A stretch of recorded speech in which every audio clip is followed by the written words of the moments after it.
की बड़ी खबर आते हुए सीधे ही मध्य प्रदेश से। तो डॉक्टर मोहन यादव जी ने कहा कि सदनीरा प्रदर्शनी का शुभ आरंभ किया जा रहा है मध्य प्रदेश में। तो देख सकते हो आप लाइव तस्वीरों में, और किस तरीके से सभी नेताओं और कार्यकर्ताओं ने किस तरीके से सदनीरा प्रदर्शनी में शुभारंभ के सभी मौजूद हुए। 148 संवाहनों की व्यवस्था हमारे द्वारा की जा रही है, जहां प्रत्येक जिले में संवाहन सरकारी किसी भी हॉस्पिटल में किसी की मृत्यु होने पर वो जिले के अंदर उनके घर तक छोड़ के आएंगे, और जहां जहां मेडिकल कॉलेज होंगे वहां 2-2 एक्स्ट्रा हम अपने संवाहन दे रहे हैं। कुल मिलाकर के 4 संवाहन वो अपने उस जिले के अंदर इस व्यवस्था के आधार पर हमारे अपने परिजनों को जो किसी कारण से ऐसी दुखद घड़ी से निकलते हैं उनको ये मदद करेंगे। हम सब सरकार के माध्यम से समाज के ऐसे विषयों को लेकर के योजनाओं के माध्यम से उन समस्याओं को हल कर रहे हैं जो परस्पर एक दूसरे की पूरक हो। आज हम कुछ संवाहन को हरी झंडी दिखा के प्रारंभ कर रहे हैं। आज के बाद पूरे प्रदेश के अंदर ये योजना लागू हो जाएगी।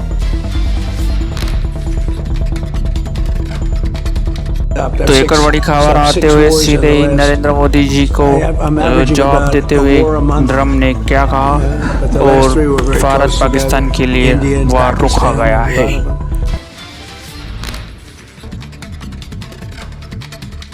और एक और तीसरी खबर आते हुए कि डोनाल्ड ट्रम्प ने बस कितनी सारी बेइज्जती करवा ली है मोदी जी के लिए। तो आप सुने खबर।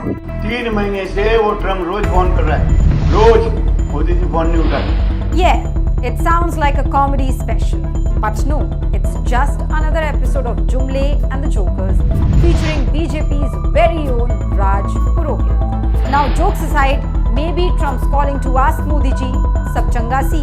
Sab changa si! Because today for the 29th time, Trump has claimed he brokered peace between India and Pakistan. So Pakistan and India, I know them very well. And they're in the midst of a trade deal, and yet they're talking about nuclear weapons. I say, this is crazy. So I said, I'm not doing a trade deal with you guys. And they want the trade deal, they need it. I'm not doing a trade deal with you if you're going to have war. And every time he says it, Modi ji just stays silent. Modi ji, phone to uthao, at least say wrong number with phone. Because when Trump keeps interfering in India's internal matters and you keep pretending not to hear, the joke's not just on him anymore. It's on you, Narendra Modi ji. So please, gather some courage, do a few push-ups, pump that legendary 56-inch chest and just make one call back and say it clearly. Donald, मेरे दोस्त, बस करो। और कितनी बेइज्जती करोगे?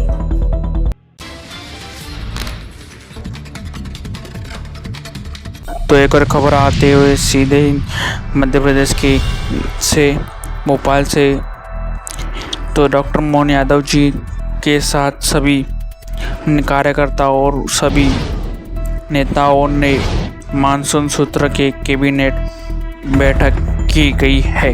आप खबर सुने, सब्सक्राइब करना ना भूलें हमारे चैनल को। और उसके बाद कैबिनेट मीटिंग के दौरान फिर उसके बाद फॉरेस्ट्री डिपार्टमेंट को नए ट्रक्स और सभी चीज़ों की हरी झंडी दिखा के उन्हें चलाया गया है वन विभाग में। और किस तरीके से तस्वीरों में आप देख सकते हो किस तरीके से वन विभाग में सभी आदिवासी को सम्मानित किया गया है, और श्री डॉक्टर मोहन यादव जी को भी सम्मानित करते हुए सभी कार्यकर्ताओं और युवा मोर्चा सभी ने किस तरीके से बैठक हुई, और वह वन विभाग में भी किस तरीके से उन्होंने दीपक जलाया और वन विभाग को अपना वृक्ष रोपण का तोहफा प्रदान किया गया।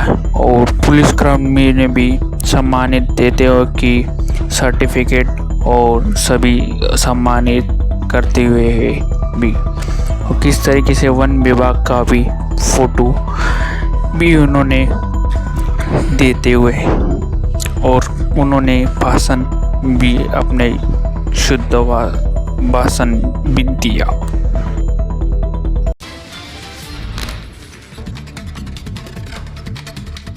तो एक और बड़ी खबर आ रही है। सीधे ही डॉक्टर मोहन यादव जी ने कहा कि कोर्ट के मामले में 27% ओबीसी के समर्थन मजबूती को सख्त किया जाएगा और मजबूती खड़ी की जाएगी। धन्यवाद। खबर सुने।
एक और खबर आती हुई जम्मू कश्मीर से। राहुल गांधी जी पहुंचे सीधे ही जम्मू कश्मीर और राहुल गांधी जी ने 22 बच्चों को गोद लिया ऑर्फनेज से। तो आप खबर सुने। धन्यवाद।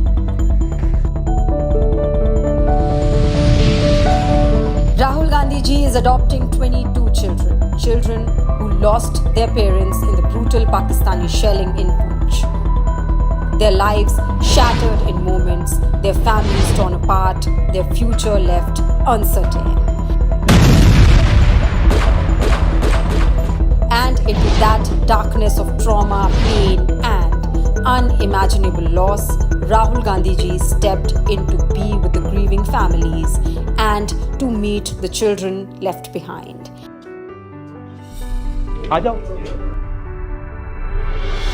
And he made a promise to stand by them. Today, that promise has been realized. Rahul Gandhi ji is adopting all 22 children, making them his family. Their education, their future is now his responsibility.